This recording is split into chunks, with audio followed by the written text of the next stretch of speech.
Hello and welcome to the Gooner Talk, back again with you guys for another episode of our tactical breakdown series, our show in which we look at the players that have been linked to Arsenal in a statistical and analytical way with the help of some expert insight to keep you guys educated and in the loop about who exactly the players could be that are joining Arsenal. And in today's episode, we'll be talking about Yeremy Pino, the Spanish international, full senior international, that is, now 20 years of age.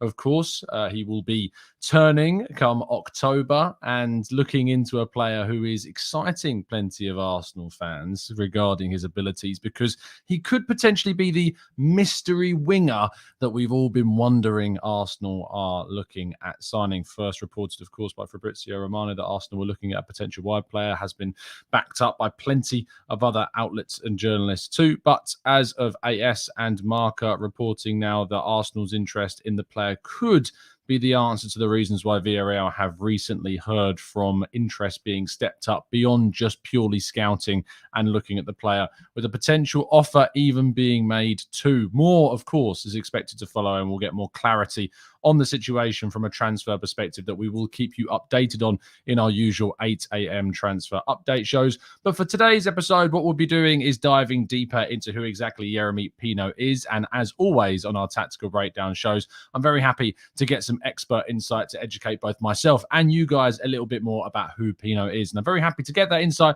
from John Driscoll, who is a Spanish league commentator and, of course, the host of El Tel and John's La Liga Weekly, formerly of Sky Sports, and now going it alone with some fantastic continuous content and coverage about Spanish football. So make sure, if you're not already subscribed to El Tel and John's La Liga Weekly, that you are, if you're very much obliged to join in with the love that is deserved for Spanish football. Let's hear from John about what he has to say with Yeremy Pino.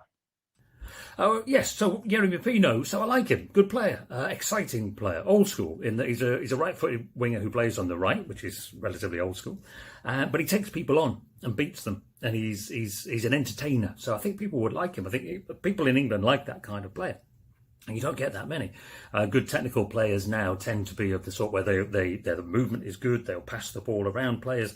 That's the kind of player that we in England are producing, and in Spain mainly as well. So he's something of a little throwback in his style as a winger, in that, you know, he takes on his man. That's how he beats them.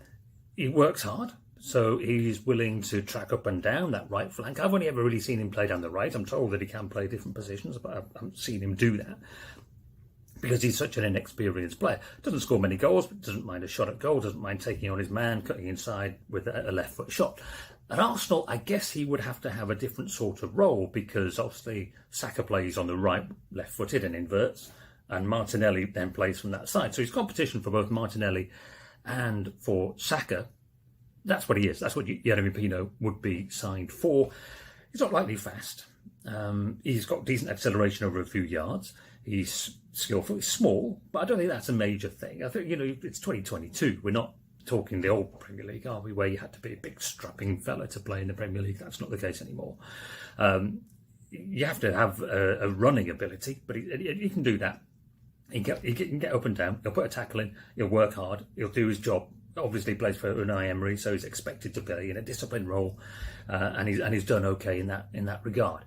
Now, so would I sign him? It comes down to the price, doesn't it? You've got to factor in the price with all of these things, because we haven't got that much data on him, and we haven't seen him play that many games, because he's a kid, because he's a teenager. So the obvious case is, I was surprised really when it got to this stage where Arsenal and Liverpool are apparently putting in bids.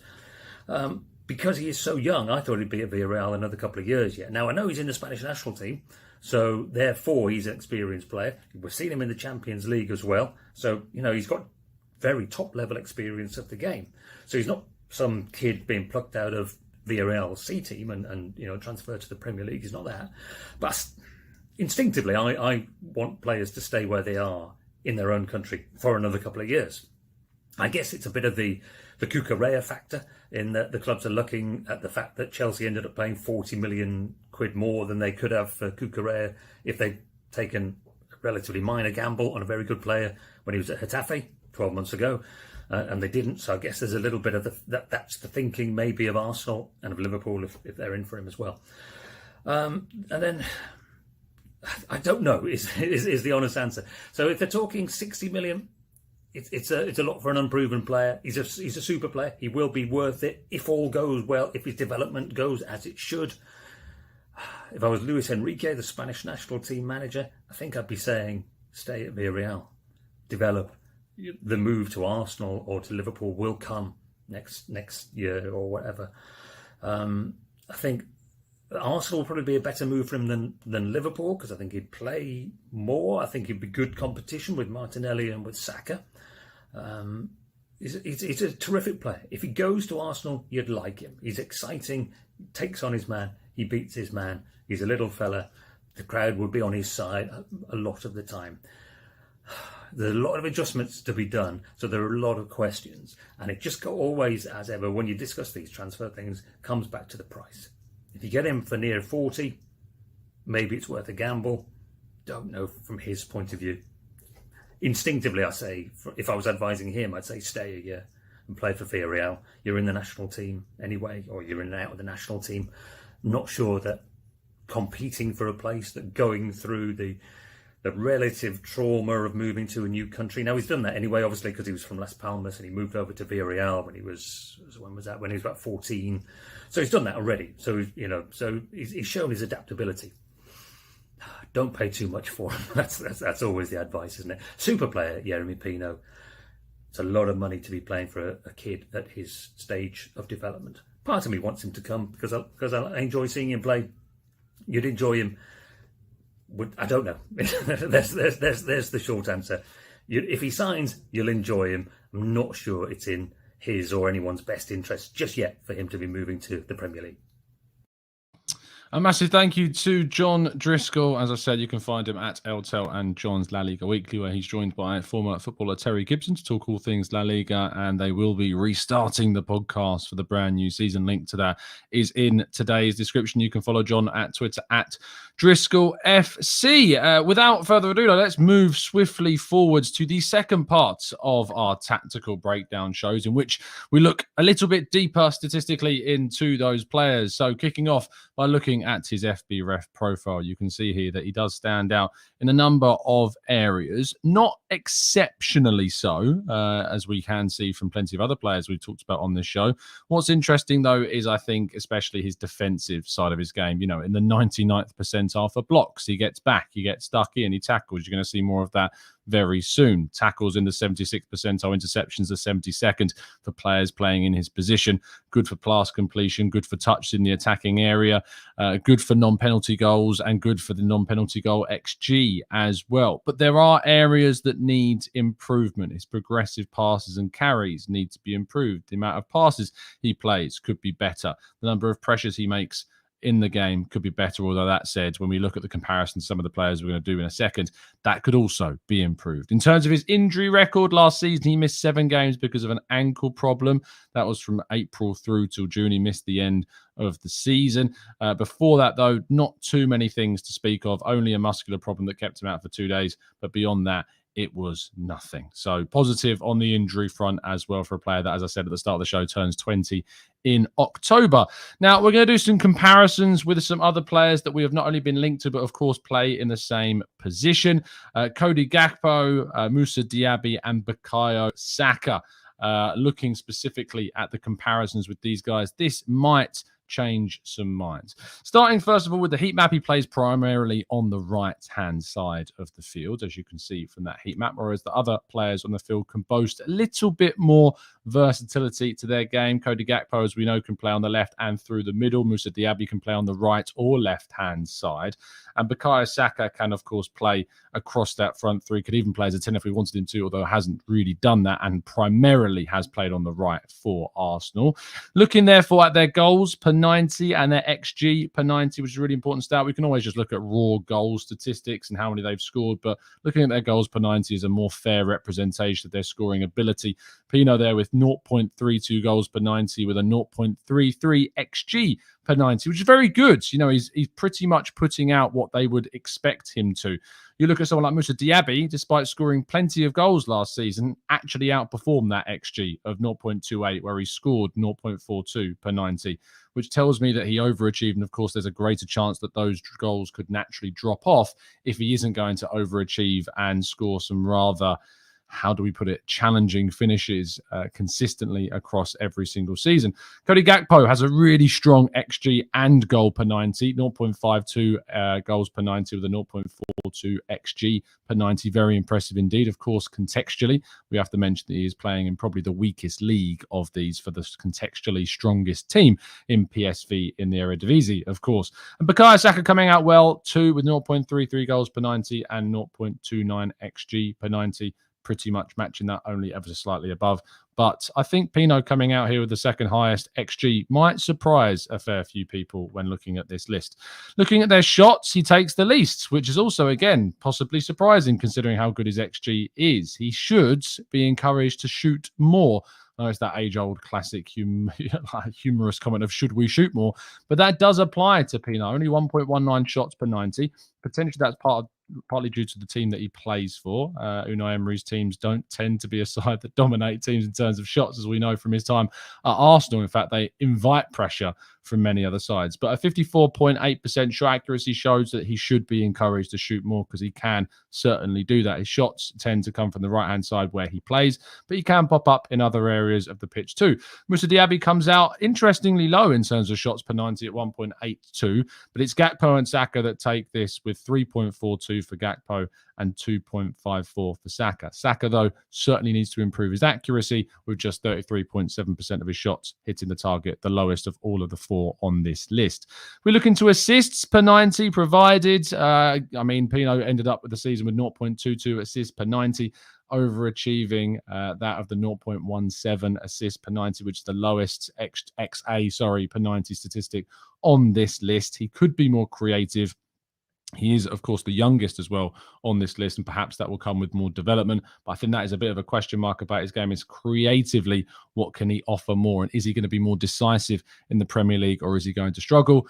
Unsurprisingly, Gakpo comes out really, really well, as does Diaby in terms of raw stats, but also their expected assists too. Saka, 0.21 to 0.21 in terms of the ratio for assists per 90 and XA per 90. I think hopefully this season we'll see that statistic rise and he improves once again.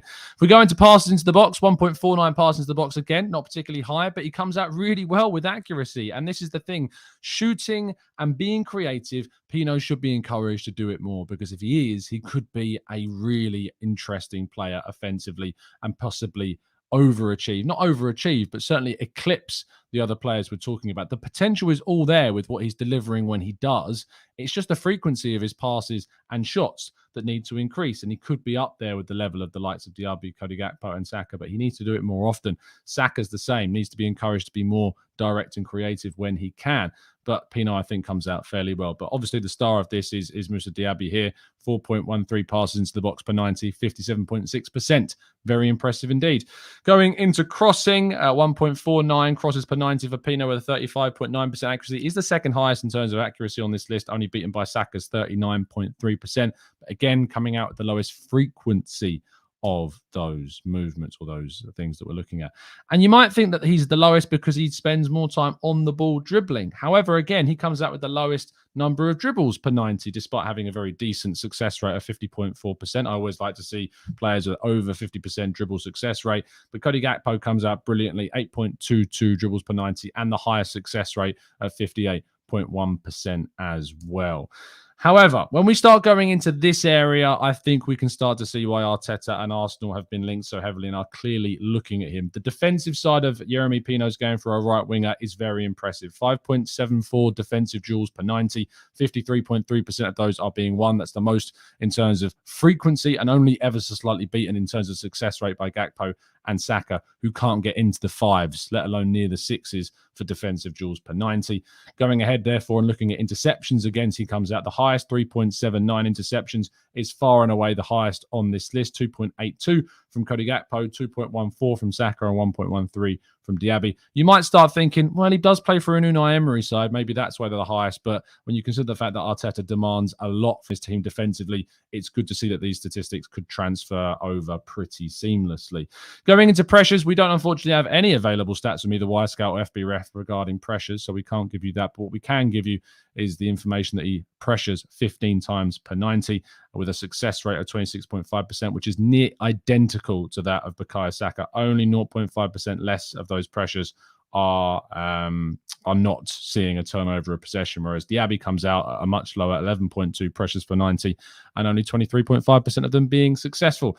And that brings us to the conclusion of our breakdown. And I think that what we've learned from this player is that he obviously is someone with bundles of potential, certainly plenty that we can see transferred over to the Premier League. I think his defensive statistics, I think contextually, yes, you can mention that he plays in an Unai Emery side that like to defend more, but actually Pino has shown that he works very, very hard. And when you consider the fact that Arteta is demanding of the same type of defensive work rate, he is going to tune over and transition brilliantly into this Arsenal team. So I'm hoping that we see Pino arrive. I would be very open to the idea of it happening. We have to talk a little bit about price. Now, he has an 80 million euro release clause, which I don't think is what we would expect to see be paid at all. In fact, I don't think you'd see really much more than half of that get paid to sign him. There are suggestions that 45 million euros is what Villarreal are after, which is around 38-ish million pounds, just over that, I think.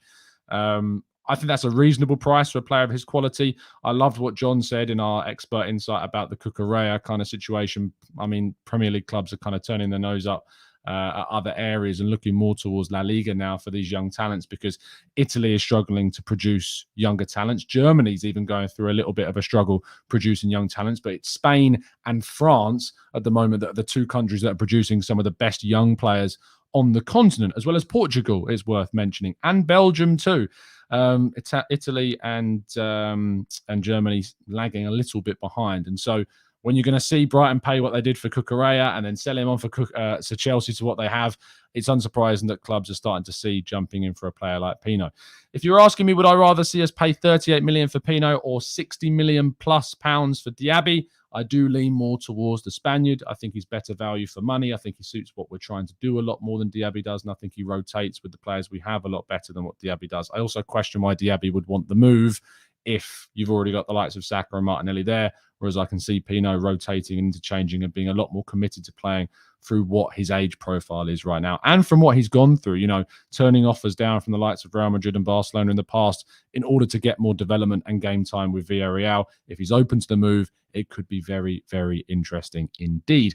Getting a couple of comments and questions. Let's see what you say. Peter says, why did this guy selling beer at the TGT Stadium charge me £20 for a beer? He did say for everyone who hits the like button, though, he would take £1 off. Hint, hint. I love that analogy. Peter, fantastic stuff. If you haven't already dropped a like on the video, please do. There's a lot of effort that goes into making these videos and getting the expert insight to educate you as much as I feasibly can try to. Please do drop a like. Please do subscribe. We do update shows every morning at 8 a.m. and break down the players like you can see on your screen now as often as we feasibly can. Let's go to, let's scroll down a little bit more. Daz says, I don't want him. I think Gakpo will be competition for Saka rather than a backup. We need to think big. It's interesting because Gakpo is more of a left-sided player. Pino is more of a right. So positionally, Pino would certainly be more of the competition for Saka, more so I feel than anyone else on this list too. Chris, thank you so much for the donation as well. I really appreciate it, and thank you of course for your previous donations on the channel. They did not go to waste, trust me, as you can see from the stuff right on your screen now. It tells me we should get Gakpo, but Pino's got a sleeve tattoo. We should get him. I love that. I mean, if you're going to prioritize signing players because of their tattoos, sure, go and do that, Chris. Fair play to you. Peter says, Pino or Gakpo for the same price? I think I lean more towards Gakpo personally. I think the fact that Gakpo is more attuned to playing at a centre-forward role than Pino is and would offer us more versatility in that sense, I would lean more towards rather signing Cody Gakpo. It would go Gakpo, Pino, Diaby contextually for those prices. I know Diaby is probably the better signing amongst all of them, but for nearly double the price of the other two, I'm not sure that I would. I know the argument is it's not our money. Why should I care? But what if that 60 million compromises Arsenal's ability to sign a central midfielder, which is another very key part of what Arsenal still need to do this summer. We'll take a couple more. Noel says, I would rather have Musa Diaby. He's rapid and would add something different. And I don't think Pino is anywhere near Musa's level in the final third. Not yet, arguably. However, what I would say is do take note of those XG per 90 stats. That is certainly something to not disregard at all. Very important to look at that. I will definitely check out Ismail Assar's goal, people. I will. Don't worry. I can see you all shouting about it. I will certainly check it out. Alex says, Yeremy all day, every day. Very, very keen to. And Matty says, no backups, only competition. Very important. And I don't think Pino, Gakpo, or Musa Diaby would be backups at all. I think they would be very much competition for the players they would be coming in to try and compete with.